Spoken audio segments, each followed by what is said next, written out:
कक्षा 8वीं विषय हिंदी का यहाँ पे देखिए वायरल गारंटीड पेपर आ गया है। आप इस पेपर में भौकाल मचा देंगे, गर्दा उड़ा देंगे, पूरे 60 में से 60 नंबर लेके आएंगे। टोटल क्वेश्चन की बात करें देखिए तो आपका इसमें 26 है और पूरा पेपर आपका जो है देखिए ये पेपर आपको 2.5 घंटे का दिया गया है। और यदि आपने देखा होगा इस बार पेपर का आपका ब्लूप्रिंट जो आपके टाइम टेबल के साथ आया था, तो देखिए इस बार जो है ना आपके क्वेश्चन पेपर में टोटल आपके 60 अंकों का पूरा पेपर होगा और इसी के साथ देखिए पूरे के पूरे आपके 26 क्वेश्चन आएंगे। तो आज के इस वीडियो में 26 क्वेश्चन वाला पूरा आपका रियल क्वेश्चन पेपर आपको देने वाला हूं। एक एक क्वेश्चन देखिए आपको 60 अंकों वाला पेपर है, एक एक क्वेश्चन आपको पढ़ लेना है क्योंकि यही क्वेश्चन पेपर आपको जो है पहले पेपर हिंदी में आपको देखने को मिलेगा। तो चलिए इस वीडियो को शुरू करते हैं और यहाँ पे हिंदी के पेपर में यहाँ पे भौकाल मचाते हैं। आज आज अभी अभी हाँ। एहे रहा नहीं जाता, तड़प ही ऐसी है ना। नहीं, सुके। तो चलिए सबसे पहले देखते हैं यहाँ पे आपके बहुविकल्पी वाले 1 से लेकर आपके 10 तक के क्वेश्चन हैं। प्रश्न 1 है, माँ बीड़ा वादिनी से तात्पर्य किस देवी से है? तो दोस्तों इसका राइट आंसर हो जाएगा आपका ऑप्शन नंबर सा, माँ सरस्वती से है। प्रश्न 2 है, नव नव के नव विहग वृंद को पंक्ति में अलंकार है। तो दोस्तों यहाँ पर कौन सा अलंकार होगा? अनुप्रास अलंकार होगा, है ना। क्योंकि देखिए अनुप्रास अलंकार में क्या होता है, अनुप्रास अलंकार वह अलंकार होता है जहाँ एक ही शब्द की बार बार उत्पत्ति होती है किंतु उनके अर्थ अलग अलग होते हैं। यहाँ पर आप देख सकते हैं नव नव 2 बार आया है, यानी कि ये क्या होगा दोस्तों? अनुप्रास अलंकार होगा। थर्ड क्वेश्चन है, तल्लीन में रिक्त स्थान उपसर्ग है। तो दोस्तों यहाँ पर उपसर्ग होगा तत्, ऑप्शन नंबर आ। उपसर्ग क्या होता है? वे शब्द जो मूल शब्दों के आगे जोड़कर एक नए शब्द बनाते हैं उन्हें हम उपसर्ग कहते हैं। और प्रत्यय क्या होते हैं? वे शब्द जो मूल शब्दों के पीछे जोड़ते हैं। उपसर्ग मूल शब्दों के आगे जोड़ते हैं और प्रत्यय मूल शब्दों के पीछे जोड़ते हैं, इतना सा डिफरेंस है। प्रश्न 4 है, प्रख्यात संतूर वादक कौन थे? इसका राइट आंसर होगा option number A, Alauddin Khan, है ना। अलाउद्दीन खान जी क्या संतूर बजाते थे। संतूर एक क्या होता है? एक म्यूजिकल इंस्ट्रूमेंट होता है।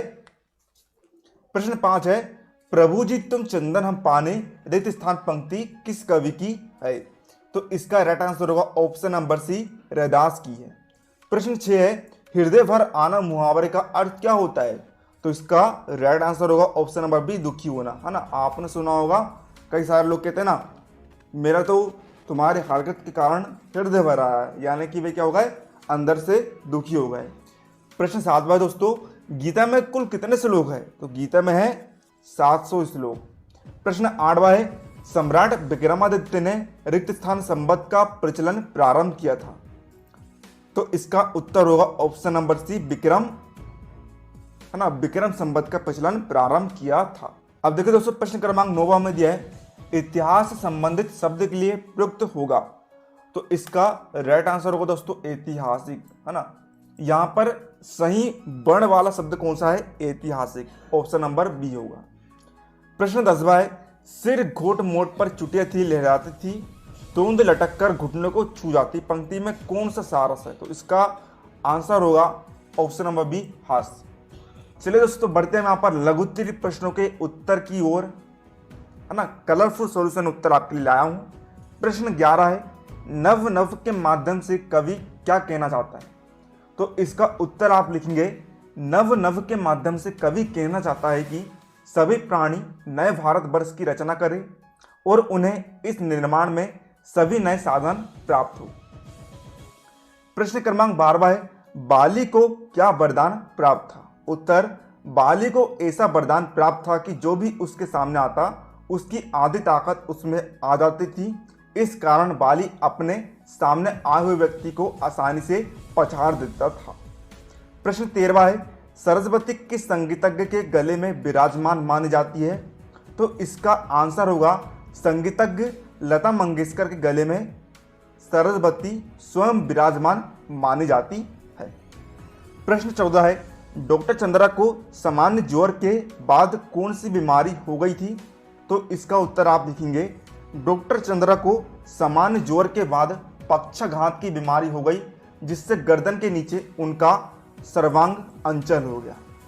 प्रश्न 15 है, मुफ्तखोरों के सरताज किसे कहा गया है ना। मुफ्तखोर है ना, जो मुफ्त में खाने की पसंद करता है उसे कहते हैं मुफ्तखोर। तो इसका उत्तर आप लिखिए, मुफ्तखोरों के सरताज मुफ्तानंद, है ना। उनके नाम में ही मुफ्तानंद है। मुफ्तानंद, उन्हें मुफ्त की चीजें हड़पने में बहुत ही आनंद आता है, इसलिए उनका नाम क्या है, मुफ्तानंद। मुफ्तानंद को कहा गया है जो किसी भी वस्तु को प्राप्त करने के लिए पैसा खर्च करना नहीं चाहते, वे मुफ्त में प्राप्त वस्तुओं का आनंद उठाते हैं। प्रश्न 16 है, पटना के पास किन किन नदियों का संगम हुआ है। इसका उत्तर आप लिखेंगे, पटना के पास गंगा, सोन और गंडक नदियों का संगम हुआ है।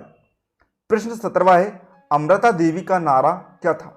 तो इसका उत्तर है, पेड़ों से लिपट कर वे कहती रही। अमृता देवी का नारा क्या था, सिर साटे पर रुक रहे तो अभी सस्तो जान। यही अमृता देवी का नारा था। इसके बाद प्रश्न 18 है हमारा, वृद्धा मंदिर के पास क्या काम करती थी। तो इसका उत्तर आप लिखेंगे, वे बूढ़ी औरत मंदिर के पास उसके दरवाजों पर फूलों की माला बेचा करती थी। ये इसका यहाँ पर राइट आंसर हो जाएगा। इसके बाद प्रश्न 19वां है, माहेश्वर का प्राचीन नाम क्या है। इसको उत्तर आप लिखेंगे, महेश्वर का प्राचीन नाम माहेश्वरी अथवा माहिष्मती है। प्रश्न 20वां है, राजा के प्रथम 2 महलों में जो 2 लोग मिले वे कौन थे। उत्तर, राजा के प्रथम 2 महलों में जो 2 लोग मिले उनमें क्रमशः 17-18 वर्ष का एक युवक और 19-20 वर्ष अद्वितीय सुंदर कन्या थी। अब बढ़ते हैं यहाँ पर प्रश्न क्रमांक 21 की ओर। कवि मां सरस्वती से क्या वरदान चाह रहा है। उत्तर, कवि मां सरस्वती से वरदान चाहता है कि संपूर्ण भारतवर्ष में स्वतंत्रता की गई की नई भावना का अमर मंत्र भर जाए, प्रत्येक व्यक्ति के हृदय में विभिन्न स्तर से अज्ञान का अंधकार दूर हो जाए तथा सर्वत्र ज्ञान की ज्योति का झरना बहने लगे, मन के विकार दूर हो जाए, अज्ञान का अंधकार नष्ट हो जाए तथा समस्त संसार ज्ञान के प्रकाश से चमक उठे। संपूर्ण भारत नई गति प्राप्त करके गीत और छंद के क्षेत्र में नवीनता प्राप्त करे, प्रत्येक कंठ में मधुर स्वर नए बादल के गंभीर और कल्याणकारी गर्जना के समान उठने लगे, कविता और गीत के आकार के स्वतंत्र वातावरण में नए जन्मे पक्षियों के समान नए कवि और गीतकार अपनी के नए पंखों के सहारे उड़ान भरने में समर्थ हो जाए। इस तरह हे सरस्वती देवी, ऐसे उन नए कवियों को स्वतंत्रता का नया स्वर प्रदान कर दे। प्रश्न 22, सामने वाले की आधी ताकत अपने में खींच लेने की शक्ति हम सब में है, कैसे। उत्तर है, सामने वाले की आधी ताकत अपने में खींच लेने की शक्ति हम सब में है। यह शक्ति आत्मविश्वास की है। यह शक्ति हम सबको प्राप्त है, परंतु हम सबको अपनी इस आत्मशक्ति की पहचान नहीं है और ना उसका उपयोग ही किया है। इस आत्मशक्ति का विकास विश्वास से होता है। हमें अपने लक्ष्य को प्राप्त करने के लिए अपनी सामर्थ्य में विश्वास पैदा करना होगा।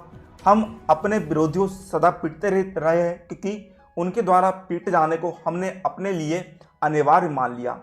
ये सब इसलिए हुआ कि हमारे अंदर कायरता और आत्महीनता ने स्थान बना लिया है, जिससे हम डरपोक हो गए। अच्छे संस्कार हमसे दूर हो गए। बुरे संस्कार को प्रभाव ऐसा पड़ा कि हम अपने बल की सही नापतोल नहीं कर सके। परिणाम यह हुआ कि विरोधियों को हमने अपनी अपेक्षा ताकतवर मान लिया, परंतु आत्महीनता और कुसंस्कारों से छुटकारा प्राप्त करें और आत्मविश्वास से भरे आत्मबल के द्वारा हम अपने विरोधी की आधी शक्ति अपने में खींच सकते हैं। इसके बाद दोस्तों प्रश्न 23वां है, जहाज का पक्षी किस बात का प्रतीक है, आज से स्पष्ट कीजिए। उत्तर, जहाज का पक्षी भगवान कृष्ण रूपी जहाज पर स्थल के दूर या समीप होने की जानकारी देने वाला पक्षी रूप भक्त है। जिस तरह समुद्र से यात्रा करने वाले जहाज से जमीन किधर है और कितनी दूर है इसकी जानकारी लेने के लिए पक्षियों को छोड़ा जाता था। जब जमीन कहीं नहीं दिखती और जमीन पक्षियों की पहुंच से बाहर होती थी तो पक्षी लौटकर जहाज पर ही आ जाते थे। यदि जमीन दूर या समीप होती तो पक्षी उस दिशा में उड़ते हुए चले जाते थे और वे जमीन ही उनकी शरण स्थल बन जाती थी। नाविक भी जहाज को उसी दिशा में खींचने लग जाते थे। उस जमीन पर जाकर जहाज अपना लंगर डाल देता था। यह उस समय होता था जब कुतुब मुना आदि दिशा सूचक यंत्रों का आविष्कार नहीं हुआ था। इस पद में कवि ने अपने आप को जहाज के पक्षी के रूप में चित्रित किया है, जो बार बार सभी ओर से निराश होकर श्री कृष्ण के चरणों रूपी जहाज पर शरण प्राप्त करता है। प्रश्न 24वां है, बाढ़ पीड़ितों को क्या क्या आवश्यकता होती है, उन्हें किस तरह सहयोग दिया जाता है। उत्तर, बाढ़ पीड़ितों की सबसे पहली आवश्यकता होती है उन्हें सुरक्षित स्थान पर पहुंचाने की, उनसे संबंधित सामान को उनके पास पहुंचाने की। उस समय उन्हें भोजन, पानी व कपड़े आदि प्राप्ति कराने की भी जरूरत होती है। इसके अलावा उन्हें दवाइयों की भी जरूरत होती है, क्योंकि बाढ़ आ जाने पानी से फैलने वाले अनेक रोग हो जाते हैं। उन रोगों के इलाज की तुरंत आवश्यकता होती है। इन बाढ़ पीड़ितों को रेड क्रॉस और वॉलंटियर्स की सहायता पहुंचाते हैं। कुछ स्थानीय संस्थाएं व देश की सेना और स्वयंसेवी संस्थाएं भी इस कार्य में सबसे अधिक कार्य करती है। बाढ़ पीड़ितों के लिए औषधि आदि एकत्र करके उन्हें बाढ़ दिया जाता है। तो दोस्तों, ये था आपका यहाँ पर अर्धवार्षिक परीक्षा 2023 कक्षा 8वीं विषय हिंदी का आपका 5 नवंबर को होने वाला असली पेपर का संपूर्ण हल। उम्मीद है आपको वीडियो हेल्पफुल लगा तो वीडियो लाइक कर दीजिएगा, है ना। और आपको जो 25वां और 26वां क्वेश्चन जो आपका रहेगा है, इसे आप पीडीएफ से प्राप्त कर सकते हैं। पीडीएफ आपको किस प्रकार प्राप्त करना है हमने आपको वीडियो के बीच में ही बता दिया है, तो आप जाकर देख सकते हैं कि पीडीएफ आपको किस तरह प्राप्त करना है। तो मिलते हैं अगले किसी नए वीडियो, तब तक के लिए जय हिंद, जय भारत। चैनल को सब्सक्राइब करो पहले, हाँ जल्दी करो। मुझे पता है कि आप लोग नहीं करते, वीडियो देखते हो लेकिन सब्सक्राइब नहीं करते। ये लाल कलर का बटन नहीं, इसे दबाओ, जल्दी दबाओ।